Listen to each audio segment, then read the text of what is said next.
USBRL यानी कि Udhampur Srinagar Baramulla rail link, जो कि इंडिया का ही नहीं बल्कि वर्ल्ड का one of the most challenging rail project रहा। ये प्रोजेक्ट आज भले ही कंप्लीशन की कगार पर है और बहुत ही जल्द हमें डायरेक्ट श्रीनगर तक की ट्रेन्स देखने को मिल सकती हैं, पर क्या आपको मालूम है यह प्रोजेक्ट आज से लगभग 30 साल पहले 1994 में अनाउंस हुआ था। 272 किलोमीटर्स का यह रेल रूट हिमालयस के बहुत ही चैलेंजिंग टेरेन से होकर गुजरता है, जिसने इसके कंस्ट्रक्शन को काफी क्रिटिकल बना दिया। 1994 में इस प्रोजेक्ट का बजट 2500 करोड़ था, जो कि 2024 में लगभग 15 टाइम्स बढ़कर 37,000 करोड़ हो गया। आज भले ये प्रोजेक्ट भारत की नायाब इंजीनियरिंग का एक नमूना है, पर इस रूट को कंस्ट्रक्ट करने का सफर इतना भी आसान नहीं रहा। और इस बात का अंदाजा आप इस चीज से लगा सकते हो कि 272 किलोमीटर्स के इस रेल रूट में अप्रॉक्स 59% यानी कि 161 किलोमीटर का हिस्सा टनल्स के अंदर है, अप्रॉक्स 5% यानी कि 13 किलोमीटर्स ब्रिजेस के ऊपर है, जिसमें वर्ल्ड की हाईएस्ट रेल ब्रिज का भी नाम है, और बाकी का 36% ग्राउंड पे है। कंस्ट्रक्शन पर्सपेक्टिव से उधमपुर से लेकर बारामूला तक के इस रेल रूट को मल्टीपल लेग्स में डिवाइड किया गया था, जहां लेग 1 उधमपुर से कटरा का 25 किलोमीटर्स, लेग 2 कटरा से बानिहाल का 111 किलोमीटर्स, लेग 3 बानिहाल से काजीकुंड का 18 किलोमीटर्स एंड लेग 4 काजीकुंड से लेकर बारामूला तक का 118 किलोमीटर्स का हिस्सा। ईयर था 1994, जब जम्मू से उधमपुर का सेक्शन स्टिल अंडर कंस्ट्रक्शन था।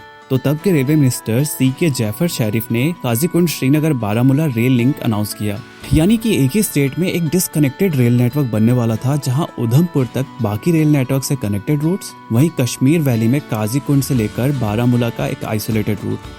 इसकी मेन वजह थी हिमालयस की चैलेंजिंग टेरेन, क्योंकि 1983 में अनाउंस हुए जम्मू उधमपुर के 53 किलोमीटर के सेक्शन में इंजीनियर्स को काफ़ी चैलेंजिंग टेरेन की वजह से काफ़ी दिक्कत का सामना करना पड़ रहा था, और इसीलिए उधमपुर के आगे काजीकुंड तक के रेल रूट बनने पे कोई भी फैसला नहीं लिया गया। फास्ट फॉरवर्डिंग टू ईयर 2002, ये वो साल था जब फाइनली तब के प्रधानमंत्री अटल बिहारी वाजपेयी जी द्वारा USBRL की नींव रखी गई। तब के time Kashmir Pakistan funded terrorism से जूझ रहा था और इसका सीधा असर इस प्रोजेक्ट पे पड़ रहा था। तब के सरकार ने इस प्रोजेक्ट की गंभीरता को देखते हुए इसे प्रोजेक्ट ऑफ नेशनल इंपॉर्टेंस घोषित कर दिया, जहाँ इस प्रोजेक्ट की पूरी फंडिंग सेंट्रल गवर्नमेंट करने वाली थी। इसके साथ ही साथ उधमपुर के आगे कटरा होते हुए बानिहाल तक के रूट को भी मंजूरी दे दी गई। ईयर 2005, फाइनली लगभग 22 साल बाद 13 अप्रैल 2005 को 53 किलोमीटर लंबे जम्मू उधमपुर के रूट को पब्लिक के लिए ओपन कर दिया गया। एंड तब के टाइम का इंडिया का सबसे हाईएस्ट ब्रिज भी इसी रूट पे था, जो लगभग 77 मीटर ऊंचा था। ईयर 2008, अब तक सब कुछ अच्छा चल रहा था। कश्मीर वैली में काफी मेजर काम हो चुके थे और लेग 2 यानी कि कटरा बानिहाल सेक्शन में भी ठीक ठाक प्रोग्रेस हो रही थी।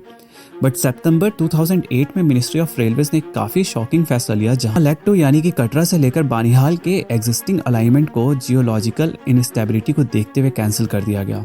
कोंकण रेलवेज जो इस लेग के कंस्ट्रक्शन को हैंडल कर रही थी, उसे सारे कॉन्ट्रैक्ट्स टर्मिनेट करने के ऑर्डर दे दिए गए और रेलवे बोर्ड ने एक कमेटी फॉर्म करी, जिसे कटरा और बानिहाल के बीच शॉर्टर और स्मूदर अलाइनमेंट का सर्वे करना था। इस फैसले के जस्ट एक मंथ बाद 11 अक्टूबर 2008 को USBRL ने एक मेजर अचीवमेंट हासिल किया, जहां अनंतनाग और मजहोम के बीच 66 किलोमीटर के रूट को ऑपरेशनल कर दिया गया। ईयर 2009, 14 फरवरी 2009 को ट्रेन सर्विसेज को मजहोम से बारामूला तक एक्सटेंड कर दिया गया। ऑल्सो इसी साल बारामूला से आगे कुपवारा तक के ट्रैक्स ले डाउन करने का भी सर्वे किया गया। अब वापस आते हैं सबसे इम्पोर्टेंट एंड चैलेंजिंग लेग 2 यानी कि कटरा बानिहाल सेक्शन पे, जहां जून 2009 में एक पॉजिटिव न्यूज आती हुई दिखी, जहां रेलवेज की स्पेशल कमेटी ने एग्जिस्टिंग अलाइनमेंट पे ही कंस्ट्रक्शन जारी रखने का फैसला किया। अगर बात करें नए प्रपोज्ड अलाइनमेंट की, तो ओल्ड अलाइनमेंट के 111 किलोमीटर के कंपेयर में केवल 67 किलोमीटर लंबा था। ऑल्सो पूरे सेक्शन में जो 4 फॉल्ट लाइंस थी, उन्हें परपेंडिकुलरली क्रॉस कर रहा था, जो कि सेफ्टी पॉइंट ऑफ व्यू से काफी सही है। बट इससे जो मेन प्रॉब्लम अराइज हुई वो थी रूट लेंथ कम हो जाने की वजह से ग्रेडियंट बढ़ना। एग्जिस्टिंग अलाइनमेंट पे जहां 1:100 एवरेज ग्रेडियंट था एंड मैक्स 1:80 ग्रेडियंट था, वहीं न्यू अलाइनमेंट में वो बढ़कर 1:40 ऑन एन एवरेज हो गया, यानी कि ट्रेन को ऊपर चढ़ते वक्त और नीचे उतरते वक्त बैंकर्स और ब्रेकर्स की जरूरत पड़ती। अब इस टॉपिक पे कुछ कमेंट करना सही तो नहीं होगा, दोनों अलाइनमेंट्स के अपने प्रोज एंड कॉन्स थे, बट लेग 2 का प्रॉपर कोई भी जियो टेक्निकल सर्वे नहीं हुआ जिससे ये पता लगे कि आखिर कौन सी लाइन ज्यादा फिजिबल है। एंड समहाउ रेलवे कमेटी ने एग्जिस्टिंग अलाइनमेंट पे ही प्रोसीड करने का फैसला लिया। लेटर अक्टूबर 2009 में वैली में अनंतनाग से काजीकुंड का 18 किलोमीटर का सेक्शन भी ओपन कर दिया गया। अब लेग 4 यानी कि काजीकुंड से बारामूला का 118 किलोमीटर का हिस्सा पूरी तरीके से बनकर तैयार हो गया था। ईयर 2011 लेग 3 यानी कि बानीहाल काजीकुंड के बीच इंडिया की तब की सबसे लॉन्गेस्ट 11.2 किलोमीटर लंबी पीर पांजाल टनल के डिगिंग का काम पूरा हो गया, जो कि 2004 के अराउंड शुरू हुआ था। ईयर 2012 ये ऑलमोस्ट सारे लेग्स के लिए ही एक बहुत ही इंपॉर्टेंट ईयर रहा, जहां लेग 1 यानी कि उधमपुर और कटरा के बीच ऑलमोस्ट सारे टनल वर्क्स, वहीं लेग 2 यानी कि कटरा और बानीहाल के बीच वर्ल्ड हाईएस्ट रेलवे ब्रिज के कंस्ट्रक्शन का काम भी शुरू हुआ।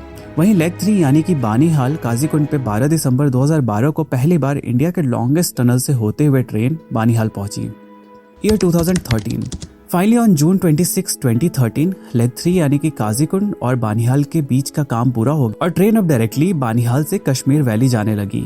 वहीं फ्यू मंथ्स लेटर 9 दिसंबर 2013 को लेग 1 से भी खुशखबरी आई, जहां पहली बार ट्रेन कटरा पहुंची और 18 दिसंबर 2013 को इस रूट का सीआरएस ट्रायल भी किया गया। ईयर 2014 11 जून 2014 को एक और ट्रायल ट्रेन कटरा पहुंची, जिसके बाद 4 जुलाई 2014 को फाइनली उधमपुर कटरा सेक्शन भी आम पब्लिक के लिए खोल दिया गया और इसी के साथ लेग 1, लेग 3 एंड लेग 4 का 161 किलोमीटर का सेक्शन पूरी तरह ऑपरेशनल हो गया। अब बचा था तो इस प्रोजेक्ट का सबसे मोस्ट चैलेंजिंग लेग 2 यानी कि कटरा से लेकर बानीहाल का सेक्शन। इस सेक्शन के लिए मुश्किलें 2008 के बाद भी कम नहीं हुई। रेलवे कमेटी के एग्जिस्टिंग अलाइनमेंट पे कंटिन्यू करने के फैसले को हाई कोर्ट में चैलेंज किया गया, जहां कोर्ट ने 2014 में एक स्पेशल कमेटी फॉर्म करने का ऑर्डर दिया, जहां एग्जिस्टिंग अलाइनमेंट के सेफ्टी एंड फिजिबिलिटी को एसेस करना था। इवैल्यूएशंस के बाद कमेटी ने long term operational safety and structural integrity को देखते हुए ओरिजिनल अलाइनमेंट पे ही प्रोसीड करने का सजेशन दिया।